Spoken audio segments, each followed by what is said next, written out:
Hyderabad Gandhi Bhavan gate దగ్గర బైఠాయించారు PCC chief Mahesh Kumar Goud, state party in-charge Meenakshi Natarajan ముఖ్య నేతలు. నేషనల్ హెరాల్డ్ కేసులో బీజేపీ తీరును నిరసిస్తూ ఆ పార్టీ ఆఫీస్ ముట్టడికి పిలుపునిచ్చారు హస్తం నేతలు. అయితే ఉద్రిక్త పరిస్థితులు నెలకొనకుండా ముందు జాగ్రత్తగా గాంధీ భవన్ ముందే నేతలు అడ్డుకున్నారు పోలీసులు. బయటకు రాకుండా గాంధీ భవన్ గేట్లు క్లోజ్ చేశారు. దీంతో గేటు ముందే బైఠాయించి నిరసన తెలిపారు. కేంద్రంలోని బీజేపీ తీరుపై ఆగ్రహం వ్యక్తం చేశారు. నేషనల్ హెరాల్డ్ కేసులో సోనియా, రాహుల్ పై ఈడీ కేసులు పెట్టించి బీజేపీ ఇబ్బంది పెట్టిందని మండిపడ్డారు. కోర్టు తీర్పుతో బీజేపీకి గట్టి ఎదురుదెబ్బ తగిలిందని అన్నారు.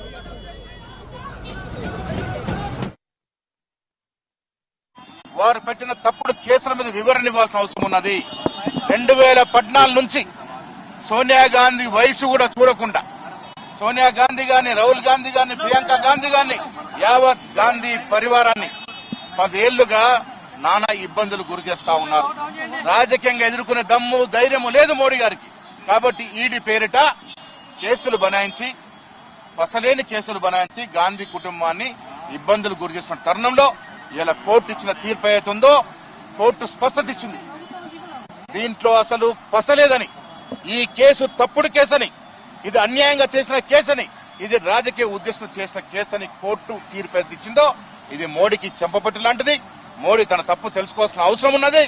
రాష్ట్ర ప్రజలకి, దేశ ప్రజలకి క్షమాపణ చెప్పాలి. గాంధీ కుటుంబానికి 10 ఏళ్లుగా ఇబ్బంది పెట్టినందుకు గాంధీ కుటుంబానికి కూడా క్షమాపణ చెప్పాల్సిన అవసరం ఉన్నది.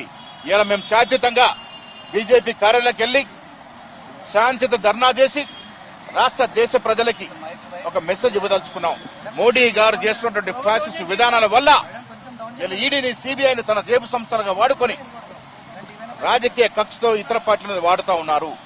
ఈడీ పెట్టిన కేసుల్లో 96% కేసులు ఆపోజిషన్ పార్టీస్ మీద ఉన్నాయంటే ఈడీ బీజేపీకి, మోడీకి ఎలా జేబు సంస్థగా మారిందో మనకు అర్థమవుతా ఉంది. అందుకే మిత్రులారా, మేము తెలపాల్సిన నిరసన శాంతియుతంగా తెలిపినాము. మేము ఇవ్వాల్సిన సమాచారం, ఇవ్వాల్సిన మెసేజ్ రాష్ట్ర ప్రజలకి, దేశ ప్రజలకి శాంతియుత మార్గంలో ఇచ్చినాము. బీజేపీ ఆఫీస్ పోవాలనుకున్నాం, పోలీసు వాళ్ళు అలౌ చేయలేదు. ఇక్కడే కూర్చొని శాంతియుతంగా మేము ధర్నా చేసి మేము చెప్పదలుచుకున్న విషయాలన్నీ కూడా నీ ద్వారా రాష్ట్ర ప్రజలకి, దేశ ప్రజలకు చెప్పదలుచుకున్నాం. ఇలా దేశ ప్రజలు రాహుల్ గాంధీ కుటుంబంతో మమైక్యమే ఉన్నారు, బాసటగా ఉన్నారు. ఇలాంటి ఈడీలు, సిబిఐలు గాంధీ కుటుంబాన్ని ఏమీ చేయలేవు. రాజకీయ ఎదుర్కొనే సత్తా లేక అధికార దుర్వినియోగం పాల్పడుతున్న మోడీని వచ్చే नेहरू जी ने इसकी शुरुआत की।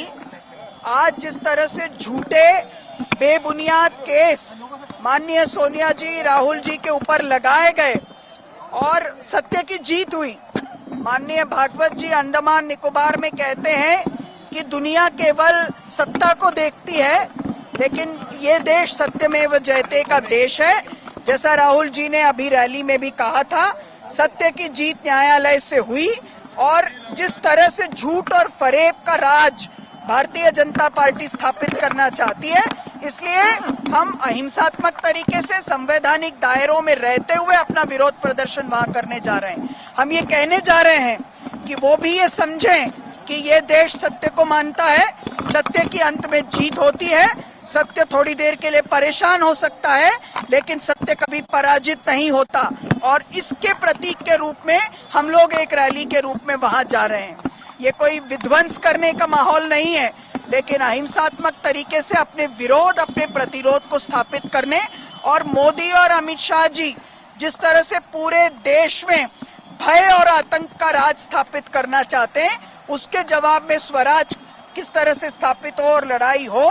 जिस तरह से ये महात्मा गांधी का नाम हटाना चाहते हैं, सत्य के सिद्धांत को हटाना चाहते हैं, जो इस देश की बुनियाद है, इस संस्कृति की बुनियाद है, उसके खिलाफ हमारा विरोध है।